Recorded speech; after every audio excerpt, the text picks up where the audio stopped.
There's a version of British history taught in schools, celebrated in films, and remembered with pride. Then there's the version hidden in classified documents, buried in mass graves, and whispered about by survivors. Today, we're uncovering 22 events that reveal the Empire's darkest shadow. War crimes that shaped nations and destroyed millions of lives. Our journey begins in 1795 during the Third Maroon War in Jamaica, where the British Empire tested tactics it would later perfect across the globe. The Maroons were descendants of enslaved people who'd escaped to the mountains, building their own free communities. When they resisted British authority, the colonial government's response was unprecedented. They imported attack dogs from Cuba, specifically trained to hunt and kill human beings. Over 100 bloodhounds were unleashed into the mountain forests, tracking families through the jungle. The psychological terror was the point. Whole communities surrendered not because they were defeated militarily, but because they couldn't protect their children from being hunted like animals. 600 Maroons were eventually deported to Nova Scotia, then Sierra Leone, torn from the land they'd fought so hard to call home. Fast forward to 1857, and we find ourselves in India during the aftermath of the Sepoy Rebellion, also called the First War of Independence. When Indian soldiers and civilians rose up against the British East India Company's oppressive rule, the British retaliation was calculated to inspire generations of terror. This wasn't just about suppressing a rebellion, it was about making an example that would echo through history. In Kanpur, after finding British civilians killed during the uprising, General Neil ordered the systematic execution of Indian prisoners in a way specifically designed to violate their religious beliefs. High-caste Hindus and Muslims were forced to lick blood from the massacre site before being hanged. Some were tied to cannons and literally blown apart, a method called blowing from guns. Their bodies destroyed so thoroughly that proper religious burial became impossible. The British didn't just execute combatants, they destroyed entire villages suspected of harboring rebels. In Delhi alone, estimates suggest 10,000 Indians were killed in the immediate aftermath, many of them civilians. British soldiers wrote letters home bragging about the fun they had burning villages and shooting anyone who ran. One officer wrote, "We have the power of life and death in our hands, and we use it." Moving to 1899, the Second Boer War in South Africa introduced the world to a new horror, the concentration camp. While the Germans would later make the term infamous, it was the British who pioneered the system under Lord Kitchener. The strategy was called scorched earth. Burn Boer farms, kill their livestock, poison their wells, and force women and children into camps. The camps were death traps. Overcrowding, deliberate food deprivation, contaminated water, and non-existent medical care created conditions where disease ran rampant. Of the approximately 115,000 people imprisoned, 28,000 died, and 22,000 of them were children under 16. That's a child mortality rate of over 40%. Imagine, nearly 1 in every 2 children who entered those camps never came out. Emily Hobhouse, a British welfare activist, visited these camps and was horrified by what she found. She documented children who were nothing but skin and bone, lying in tents with no beds, no blankets, dying slowly of starvation and measles. When she tried to expose the conditions, the British military denied her access, and politicians dismissed her as hysterical. The camps continued operating until the war's end in 1902. The Boer camps weren't the only ones. In a fact often omitted from history books, the British also imprisoned over 100,000 black Africans in separate camps during the same war. These camps received even less food and medical attention than the Boer camps. At least 14,000 black Africans died in these forgotten concentration camps, people whose names we'll never know, whose stories were never told. Now we leap to 1919 and one of the most infamous atrocities in British colonial history, the Amritsar Massacre. On April 13th, during the festival of Vaisakhi, thousands of Indians gathered peacefully in Jallianwala Bagh, a walled garden in Punjab. Many didn't even know that gatherings had been banned.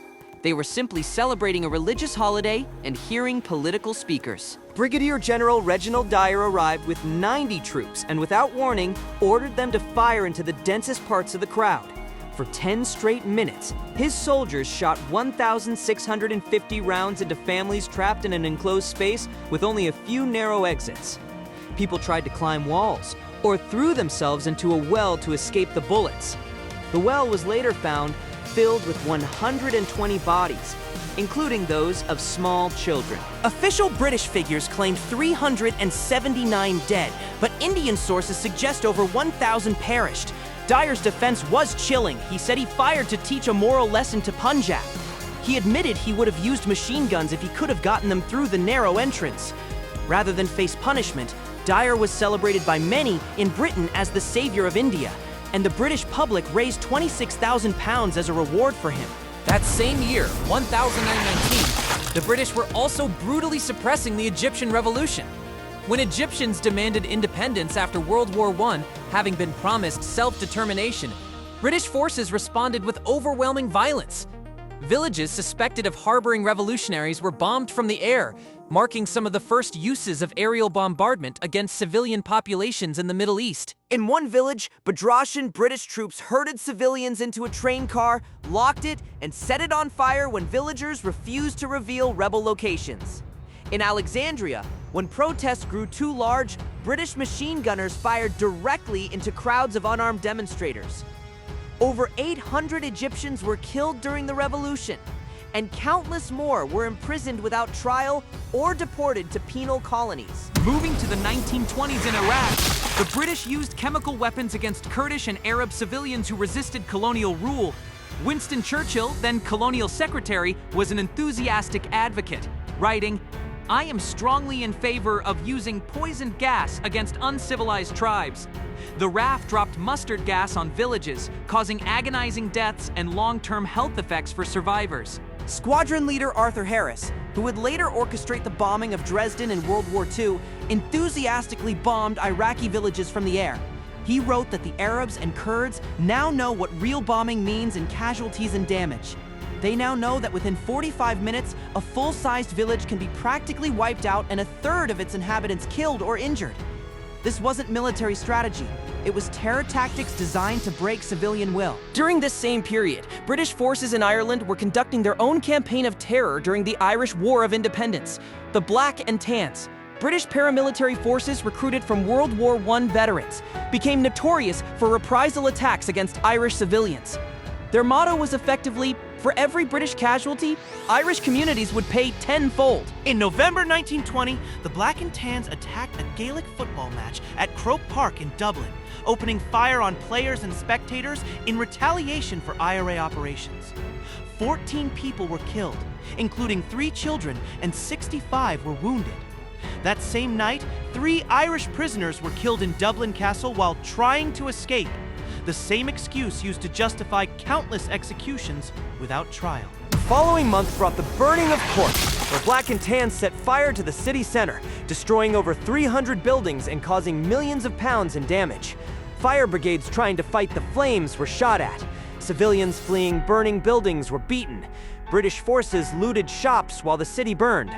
When questioned, British authorities denied responsibility despite overwhelming eyewitness testimony. Jumping to World War II, we encountered the Bengal famine of 1943, one of history's most preventable mass death events. While technically not a direct war crime, British policies created and exacerbated a famine that killed an estimated 3 million Indians. Churchill diverted food exports away from Bengal to feed British troops and build stockpiles for potential European needs, even as reports of mass starvation reached London daily. When officials begged Churchill to send food relief, he responded by asking why Gandhi hadn't died yet if the famine was so bad. He wrote, "I hate Indians. They are a beastly people with a beastly religion. The famine was their own fault for breeding like rabbits." Ships full of wheat sailed past starving Bengal, heading to Europe to stockpile supplies that were never needed. Meanwhile, people in Calcutta ate grass, bark, and each other to survive. Mothers watched their children's bellies swell with malnutrition before death. Entire families died in their homes, too weak to even seek help. Bodies piled up on streets faster than they could be cremated or buried. When Indian newspapers published photographs documenting the horror, British censors suppressed them. The famine only ended when the war situation improved and policies changed, proving it could have been prevented all along. In 1945, as World War II ended, French colonial forces, with British support, brutally suppressed independence protests in Algeria. On May 8th, the same day Europe celebrated victory, Algerian demonstrators in Sétif and surrounding areas were met with extreme violence. British warships offshore provided backup, while Senegalese troops under French command massacred protesters. French colonial forces, backed by British military intelligence and logistics, went village to village in the Sétif region, executing suspected nationalists without trial. Conservative estimates suggest 6,000 Algerians were killed, though some historians believe the number reached 45,000. Villages were bombed from the air. Militias were given weapons and permission to restore order. A euphemism for revenge killings. The British tried to distance themselves from French actions, but declassified documents reveal British officers were present. British intelligence coordinated operations, and British warships threatened bombardment if order wasn't restored. The massacres of 1945 directly led to the Algerian War of Independence that would begin 9 years later. A conflict where French forces would commit even worse atrocities, building on tactics the British had helped develop. Now we arrive in Malaya, 1948, where the British fought a 12-year emergency against communist insurgents. The term emergency rather than war was deliberately chosen so British rubber plantation owners could claim insurance. To defeat guerrillas hiding in the jungle and supported by ethnic Chinese villagers, the British implemented a strategy of forced relocation and collective punishment that would be copied later in Vietnam and elsewhere. Over 500,000 people, mostly ethnic Chinese Malayans, were forcibly relocated into new villages surrounded by barbed wire and armed guards. These weren't protective measures. They were concentration camps designed to isolate the civilian population from guerrillas. Food was strictly rationed to prevent supplies reaching the jungle fighters, meaning entire families survived on starvation rations for years. British forces routinely tortured suspected communists and their sympathizers. Declassified documents describe prisoners being beaten with rifle butts, subjected to waterboarding, and having electrodes attached to their bodies. Entire villages suspected of helping guerrillas were burned to the ground, with inhabitants given minutes to evacuate. The official policy was collective punishment. If one person from a village helped the insurgents, everyone in that village would suffer. The Batang Kali Massacre of 1948 exemplifies British tactics in Malaya. British troops rounded up 24 unarmed rubber plantation workers, separated them from women and children, and executed them all. The official story was they were shot while trying to escape. That phrase again. Survivors testified the men were lined up and machine-gunned in cold blood. Despite multiple investigations, no British soldiers were ever prosecuted. Perhaps most disturbing were the British detention camps where suspected communist sympathizers were held without trial. At camps like Taiping, prisoners were subjected to systematic torture to extract confessions. The deep interrogation techniques included sleep deprivation for days, forcing prisoners to stand in stress positions until they collapsed, and psychological torture that left no visible marks. These methods would later be exported to other conflicts. The forced resettlement program in Malaya became a blueprint for future counterinsurgency operations. Over 500,000 rural Chinese Malayans were forcibly relocated to new villages, essentially concentration camps surrounded by barbed wire and searchlights. Families were given hours to pack their possessions before their homes were burned. These villages were designed to isolate the population from guerrillas, but they destroyed traditional ways of life and created generation-spanning trauma. British chemical warfare in Malaya went largely unreported at the time. Aircraft sprayed herbicides over vast areas of jungle to destroy food crops that might feed guerrillas.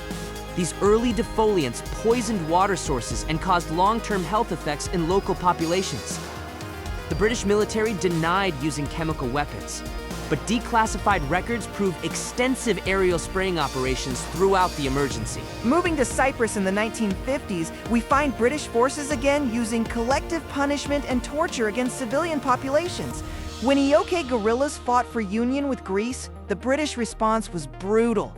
Villages suspected of harboring rebels were placed under curfew, with inhabitants subjected to mass screenings where torture was routine.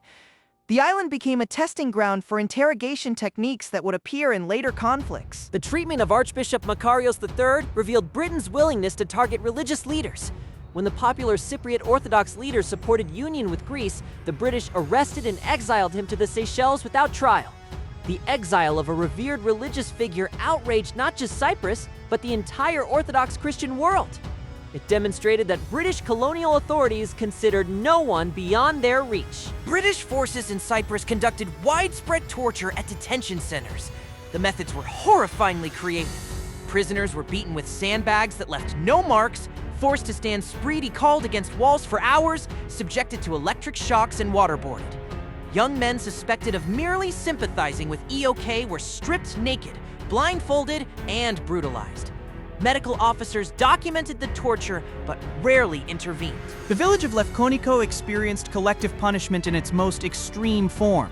After an EOK attack killed British soldiers, troops surrounded the village and rounded up every male over the age of 15. They were forced to lie face down in the village square for hours in the burning sun while British soldiers walked on their backs. Several elderly men suffered heart attacks. The entire village was then placed under indefinite curfew. Britain's response to the Suez Crisis in 1956 included war crimes that are often forgotten.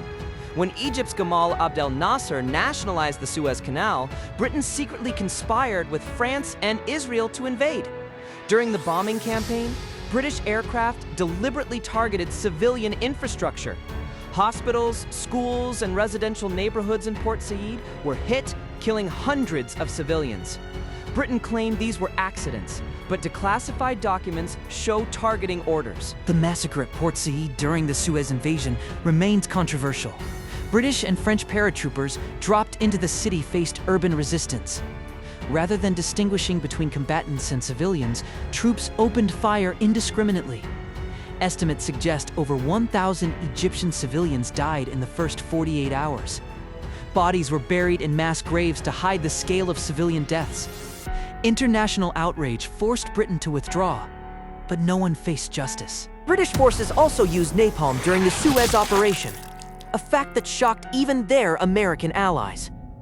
The incendiary weapon was dropped on Egyptian positions, but the fires spread to civilian areas. Witnesses described people running through streets engulfed in flames, their skin melting.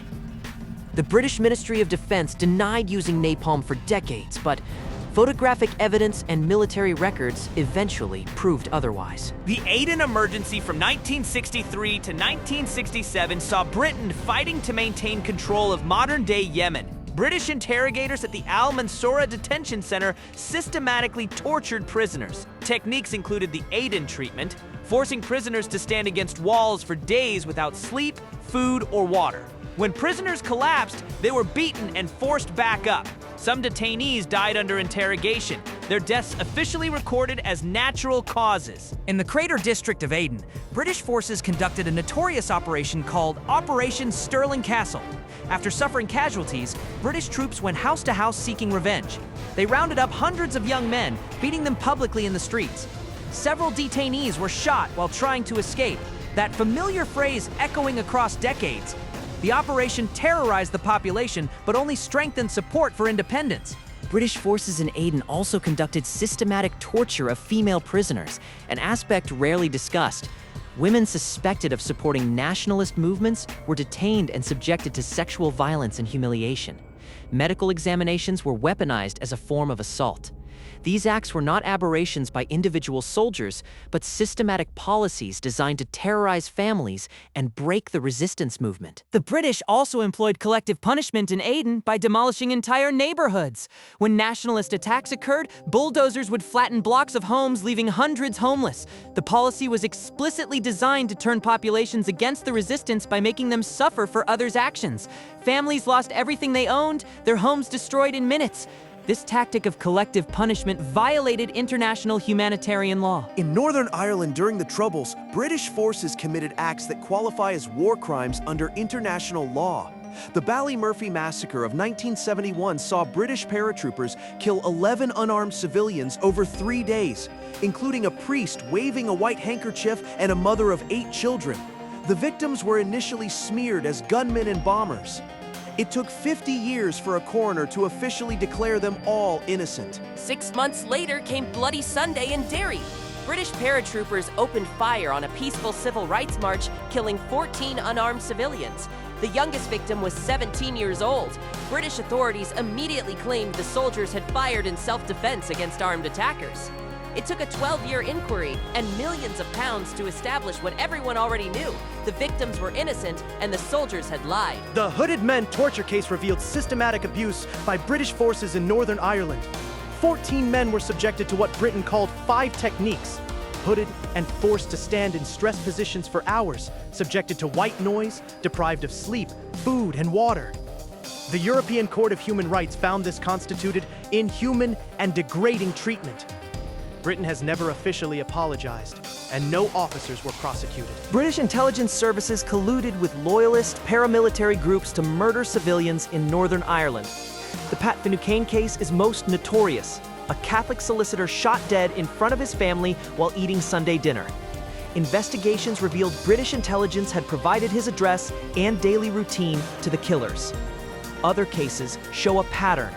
British forces supplied weapons, intelligence, and protection to death squads targeting civilians. The shoot-to-kill policy in Northern Ireland saw British special forces execute suspected IRA members without attempting arrest.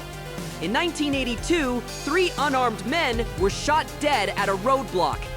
In 1992, British soldiers killed 2 unarmed teenagers. In each case, the official story was self-defense, but evidence suggested planned executions. Officers involved received medals and promotions rather than prosecution. Moving beyond individual conflicts, we must examine the pattern. British forces used remarkably similar tactics across decades and continents: collective punishment, torture, extrajudicial execution, and systematic lying about all of it. The same phrases appear in official reports from Kenya, Malaya, Cyprus, Aden, and Ireland. Shot while trying to escape, necessary force, isolated incidents. The consistency suggests policy, not aberration. The institutional nature of these war crimes cannot be overstated. These were not rogue soldiers acting alone. Orders came from command structures. Lawyers approved interrogation techniques. Politicians authorized operations. Medical officers documented torture without stopping it.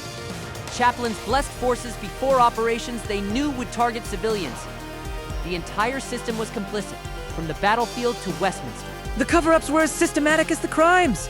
Documents were destroyed in massive quantities, literally tons of papers burned or dumped at sea before independence in various colonies. What the British called Operation Legacy aimed to hide evidence of atrocities. Files that survived were locked away for decades under official secrecy. When researchers finally accessed archives, they found systematic documentation of war crimes alongside evidence of deliberate concealment. The legal immunity granted to British forces remains controversial. The Overseas Operations Act of 2021 makes it extremely difficult to prosecute British soldiers for crimes committed abroad. Veterans call it lawfare protection. Human rights groups call it licensed impunity. The act effectively creates a statute of limitations on war crimes, protecting perpetrators while denying justice to victims and their families. Perhaps most telling is the resistance to accountability. When inquiries find British forces committed crimes, the response is usually to attack the inquiry rather than prosecute the criminals. Judges are accused of bias. Victims' testimonies are questioned. Evidence is dismissed as unreliable despite being drawn from Britain's own archives. The message is clear. Protecting the reputation of British forces matters more than justice for their victims. The psychological impact on survivors spans generations. Children who watch their fathers beaten, villages burned, or families separated carry that trauma into adulthood and pass it to their children. Torture victims suffer lifelong PTSD, anxiety, and depression. Communities never fully recover from collective punishment. The wounds are not just physical, but psychological, social, and intergenerational. Britain has never systematically addressed this ongoing harm. The economic impact of British war crimes is rarely calculated. Villages destroyed, crops burned, businesses demolished, breadwinners killed or imprisoned. These actions impoverished entire regions. The development of affected areas was set back decades. Britain extracted wealth during colonialism, then destroyed what little remained during withdrawal. No reparations have been paid. No reconstruction assistance provided. The economic injustice compounds the moral crime. The cultural destruction also deserves recognition. British forces burned libraries, destroyed cultural artifacts, demolished religious sites, and disrupted traditional ways of life. The forced resettlement programs destroyed agricultural practices passed down through generations. Languages were suppressed. Cultural practices were banned. This cultural warfare aimed to break not just resistance movements, but entire civilizations. The losses are incalculable. Contemporary relevance cannot be ignored. The techniques perfected in British colonies, interrogation methods, population control, counterinsurgency tactics, were exported worldwide. American forces in Iraq used tactics learned from British advisors with colonial experience. Israeli forces have acknowledged studying British operations in Palestine and Malaya. The legacy of British war crimes continues to shape conflicts today, techniques passed down like a cursed inheritance. The historiographical battle over these events is itself significant. British history education largely omits these war crimes or minimizes them as excesses. School curricula emphasize Britain's role defeating the Nazis while ignoring British atrocities. Popular media romanticizes empire. Academics who research these topics face harassment and funding cuts. The fight over how history is told continues, with powerful forces resisting uncomfortable truths. International law developed partly in response to these crimes, though Britain rarely faced consequences. The Geneva Conventions were strengthened. The European Convention on Human Rights was created. The International Criminal Court was established. Yet Britain has never been held accountable by these institutions it helped create. The powerful write international law, but exempt themselves from its enforcement. Justice, it seems, is reserved for the defeated. The legacy of these crimes persists in contemporary British politics and society. Brexit debates referenced imperial nostalgia without acknowledging imperial violence. Politicians speak of global Britain while ignoring the global trauma Britain inflicted. The refusal to confront this history fuels racism, militarism, and exceptionalism today. Until Britain honestly accounts for its past, it cannot build an ethical future. The ghosts of empire still haunt the present. For the descendants of victims, the lack of acknowledgement compounds the original trauma. No official apologies for most crimes. No reparations paid. No memorials erected. Their ancestors' suffering is erased from official history. This denial is itself a continuing injustice. Recognition matters. Truth matters. Only by facing the full horror of what was done can healing begin, both for survivors and for Britain itself. What does this history teach us? That no nation is inherently civilized or barbaric. That power corrupts, and unchecked power corrupts absolutely. That ordinary people commit extraordinary evil when systems enable it. That victims deserve to be remembered and perpetrators held accountable. That the same patterns repeat unless we learn. The British Empire's war crimes are not just history, they're warnings. The question is whether we'll heed them. This video has covered only major documented war crimes. The full scope is far larger. Thousands of smaller atrocities, individual murders, systematic abuses that never made records. Entire categories like medical experimentation, forced sterilization, and cultural genocide we didn't have time to explore. 22 minutes cannot contain centuries of violence. But perhaps it's enough to spark curiosity, to challenge the sanitized narrative, to honor the forgotten victims. If this history disturbed you, good, it should. Let that discomfort motivate you to learn more, to question official narratives, to demand accountability. History isn't just what happened, it's what we choose to remember. If you found this video valuable, please like and subscribe for more historical deep dives that challenge conventional wisdom. Share it with someone who needs to know these truths. The past can't be changed, but how we remember it can shape a more just future.